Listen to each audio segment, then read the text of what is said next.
वफाकी हुकूमत की जानिब से 1990 से बिजली बहरान पर काबू पाने के लिए IPPs के साथ मुआहदे करने का सिलसिला शुरू किया गया। ये मुआहदे टेक और पे मॉडल पर किए गए, यानी हुकूमत बिजली पैदा न होने के बावजूद भी फिक्स्ड रकम डॉलर्स की सूरत में कंपनियों को अदा करती रहेगी। लेकिन आज ये IPPs महंगी बिजली और कौमी खजाने को भारी नुकसान का सबब बन गए।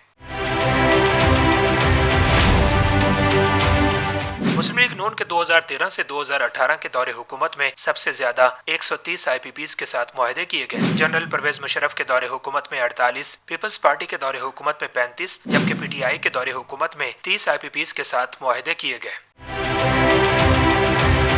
मुआहदों में IPPs को 5 करेंसियों डॉलर्स, पाउंड, यूरो, जापानी येन और चीनी करेंसी में कारोबार की इजाजत दी गई। कंपनियों को टैक्स छूट दी गई। कस्टम ड्यूटीज और सेल्स टैक्स में भी कमी की गई। कंपनियों को मुनाफा और अदायगियां डॉलर्स में करने की गारंटी दी गई।